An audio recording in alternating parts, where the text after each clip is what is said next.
बिहार की सियासत में इन दिनों अटकलों का बाजार पूरी तरह से गर्म है। एनडीए में सब कुछ ठीक नहीं चल रहा है। एनडीए के नेता अपने ही दूसरे दल के नेताओं की खिंचाई कर रहे हैं, निशाना साध रहे हैं तो तंज कस रहे हैं। तो ऐसे में क्या ये मान लिया जाए वर्तमान नीतीश सरकार की जो कुर्सी है नीतीश कुमार की वो खतरे में है, बिहार में सरकार गिर सकती है। नमस्कार, आप देख रहे हैं दी कंटाप, आपके साथ मैं हूं आसिफ सिद्दीकी। बिहार में एनडीए में फिलहाल की वर्तमान जो स्थिति है वो बिल्कुल ही एनडीए के मुताबिक नहीं दिख रही है। ऐसा लग रहा है कि एनडीए में खींचतान जारी है। लगातार जीतन राम मांझी अपने ही नेताओं पर निशाना साध रहे हैं, तो वही मुकेश साहनी के एक ट्वीट ने बड़ा बम फोड़ने का काम किया है। मुकेश साहनी ने एनडीए नेताओं को नसीहत देते हुए अपने ट्वीट में लिखा है कि एनडीए के नेतागण फालतू की बयानबाजी नहीं करें, वो रोजगार पर ध्यान दें, जनता से किया हुआ वादा 19 लाख रोजगार पर ध्यान दें। तो वहीं जीतन राम मांझी दलित मुस्लिम प्रेम पर भारतीय जनता पार्टी पर तंज कस रहे हैं और कह रहे हैं कि अगर कोई दलित आगे बढ़े तो वो नक्सलवाद हो जाता है और मुसलमान अगर पढ़ाई करे तो वो आतंकवादी हो जाता है। इतना ही नहीं, जीतन राम मांझी की तेज प्रताप यादव से मुलाकात, बंद कमरे में मुलाकात और कई बातों पर चर्चा को लेकर के अब सियासी अटकलें इस ओर इशारा कर रही है कि जीतन राम मांझी का मोह तो भंग नहीं हो गया है एनडीए से। सबसे पहले आप जीतन राम मांझी का वो बयान सुने जब तेज प्रताप यादव से मुलाकात करने के बाद जीतन राम मांझी बाहर आए और तेज प्रताप यादव भी थे, लेकिन उन्होंने सियासी अटकलें जो थी उस पर विराम लगाने की कोशिश की है। ये कोशिशें नाकाम भी हो सकती हैं, लेकिन उन्होंने बोला कि ये पारिवारिक मुलाकात थी। हमारे पास आए हैं, इसका कतई मतलब नहीं है कि कोई राजनीतिक मंच, लेकिन एक शुरुआत तो हो गई है। शुरुआत पहले से भी हुई थी। इनके पिताजी भी, इनके भाई भी हमारे पास यहाँ आए थे। वो जिसमें इश्तहार दिया जा रहा था उस समय। एनडीए में धुकधुकी बढ़ गई है सर। प्रताप के मुलाकात के बाद एनडीए में धुकधुकी बढ़ गई है। कहाँ धुकधुकी बढ़ी है कि नहीं बढ़ी है ये आप लोग जानते हैं।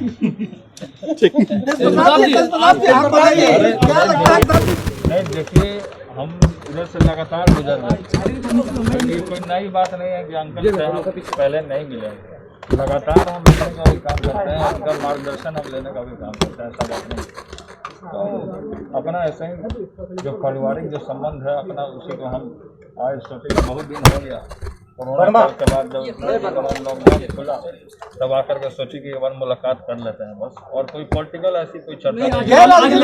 गैर राजनीतिक संस्था बनाने के बाद जो मांझी साहब कर रहे हैं वो क्या होगा गैर राजनीतिक? नहीं, इसमें जैसे है कि जितने भी यंग यूथ हैं, जितने लोग तमाम सामने आए और जितने भी पुराने पॉलिटिशियन है वो आ सकते हैं, ऐसा कुछ नहीं। अपना मार्गदर्शन देंगे तो आगे की पीढ़ी को हमें पता कैसे चलेगा कि आगे हम क्या स्टेप लेंगे, किस तरीके से फेस करेंगे हम। तो उस तरीके का एक हमने उनको बताया कि इस तरीके का हम लोग का वो होना चाहिए, सब लोग आए उसमें, सब लोग। तो जीतन राम मांझी ने मुलाकात को पारिवारिक बताया। लालू प्रसाद यादव का जन्मदिन था और उसी दिन तेज प्रताप यादव जीतन राम मांझी के सरकारी आवास पर पहुंचे और बातचीत हुई दोनों की कुछ देर तक। वहीं इधर राजद के प्रवक्ता मृत्युंजय तिवारी साफ तौर पर कहते आ रहे हैं कि जीतन राम मांझी का मोह भंग हो चुका है एनडीए से, वो राजद में चले आए, महागठबंधन में शामिल हो जाए। आदरणीय जीतन बाबू मांझी जी और श्री तेज प्रताप जी के बीच आज मुलाकात हुई है। समझने वाले समझ गए, जो ना समझे वो अनाड़ी है। श्री तेज प्रताप जी, नेता विरोधी दल श्री तेजस्वी यादव जी ने कई मौक़ों पर कहा है कि जीतन बाबू मांझी जी हमारे अभिभावक हैं। जीतन बाबू मांझी जी भले एनडीए में स्वशरीर हों, लेकिन उनका दिल लालू प्रसाद जी के विचारधारा के साथ ही है।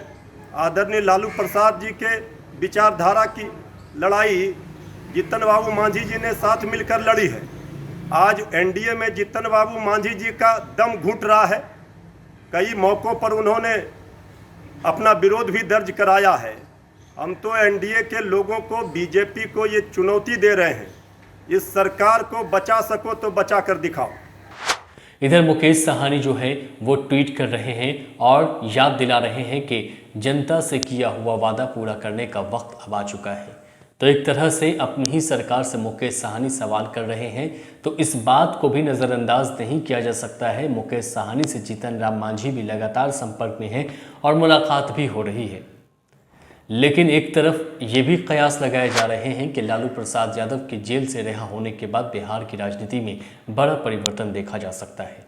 उधर अगर सीवान की बात करें तो सीवान में ओसामा साहब से मिलने AIMM के 5 विधायक मुलाकात करने पहुंचे हैं। वहां पर बंद कमरे में क्या बातचीत हुई है, इस बात को जाहिर नहीं किया गया है।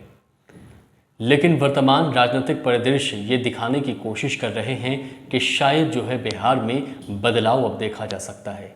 जो समीकरण बन रहे हैं, जो बयानबाजी हो रही है, ऐसे में लगता है कि नीतीश कुमार या तो महागठबंधन में शामिल हो सकते हैं या फिर नीतीश कुमार को ही बाहर का रास्ता दिखाया जा सकता है। लेकिन ऐसा होना काफ़ी मुश्किल है क्योंकि नीतीश कुमार की पार्टी जो है उसके पास सीट है, और अगर किसी तरह से अगर राजद, AIMM, जीतन राम मांझी, मुकेश साहनी भी मिल जाएं तब भी ये सीट को पूरा करना मुश्किल होगा। अगर नीतीश कुमार का सब समर्थन मिल जाता है तब ऐसे में हो सकता है बिहार में सत्ता परिवर्तन हो जाए। खबर तो ये भी है कि जीतन राम मांझी को मुख्यमंत्री तक की पेशकश दी जा चुकी है। अंदर खाने से खबर है, खबर में कितनी सच्चाई है, लेकिन ऐसा लग रहा है कि जीतन राम मांझी के मन में जो है हिचकोले मार रही है जीतन राम मांझी के मन, और ऐसे में जीतन राम मांझी ही बिहार की सत्ता में परिवर्तन के लिए सूत्रधार हो सकते हैं। और लगातार जिस तरह की बयानबाजी हो रही है, ऐसे में ये कहा जा सकता है कि आने वाले कुछ समय में बिहार में ज़रूर नया राजनीतिक समीकरण देखने को मिल सकता है।